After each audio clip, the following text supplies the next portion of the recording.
Hello friends, मेरा नाम है रमा और आज हम लोग कवर करेंगे आयत को। देखिए, आयत को इंग्लिश में बोलते हैं रेक्टा एंगल। आयत एक प्रकार का समांतर चतुर्भुज होता है। आयत की डेफिनेशन क्या हो जाएगी? आयत एक ऐसा चतुर्भुज जिसकी आमने सामने की भुजाएं बराबर हो, आयत कहलाता है। आमने सामने की भुजाओं से हमारा तात्पर्य क्या है? देखिए, लंबाई और लंबाई, चौड़ाई और चौड़ाई, जितनी चौड़ाई इधर है उतनी उधर है, जितनी लंबाई इधर है इतनी लंबाई इधर है। तो आमने सामने की भुजाएं बराबर हो गई। ये इसके सामने क्या है? ये है।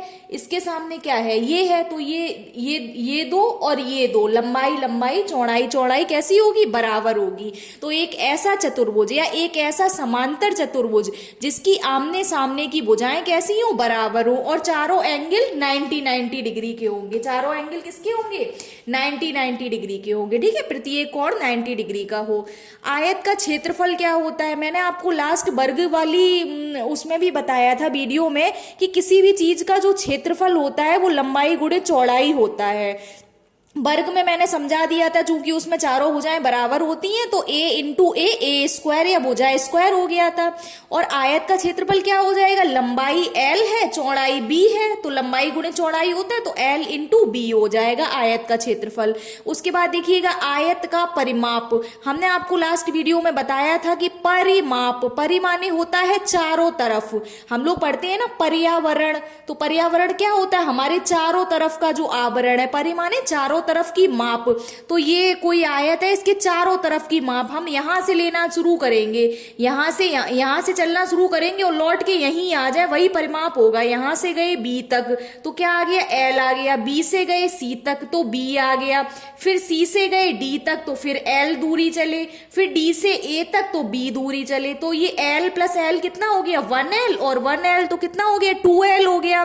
प्लस वी और वी 2v हो गया। दो को हमने यहां से क्या ले लिया? कॉमन ले लिया। तो क्या हो गया? l प्लस बी, 2 कॉमन आ गया तो 2l प्लस बी, यानी दो कोष्टक में लंबाई प्लस चौड़ाई क्या हो जाएगा? आयत का परिमाप। परिमाप का मतलब होता है जितनी भी भुजाएं हैं, ये चतुर्भुज है तो 4 भुजाएं हैं, त्रिभुज होता तो 3 भुजाएं होता। जैसे ये समकोण त्रिभुज है तो इसका अगर आपसे कोई पूछे कि परिमाप बताओ तो क्या हो जाएगा?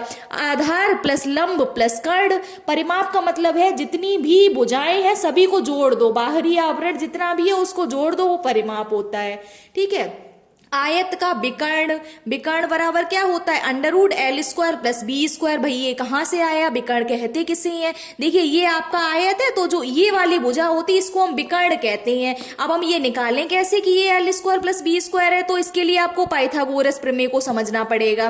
तो हमने ये इतना हिस्सा ले लिया, ये वाला हिस्सा आपको दिख रहा है, देखो वही बना हुआ है। ये आपका एल क्या है? आधार है।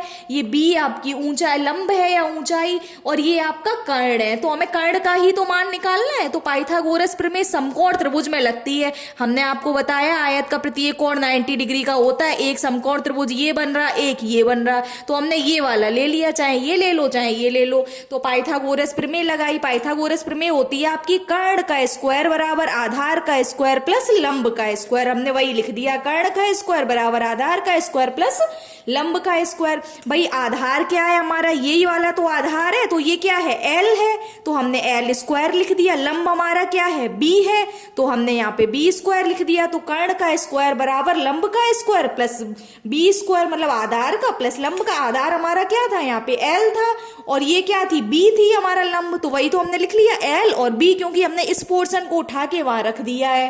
ठीक है, तो L square plus B square. हमने आपको बताया था अगर कहीं से स्क्वायर हटाना हो एक पक्ष से तो दूसरे पक्ष पे अंडर रूट आ जाता है। तो कर्ण बराबर under root L square plus B square. वही ये आपका आयत का विकर्ण निकल के आ गया, L square plus B square. अगर आपको मेरी वीडियो अच्छी लगी हो तो प्लीज चैनल को सब्सक्राइब, लाइक एंड शेयर करें। Thank you.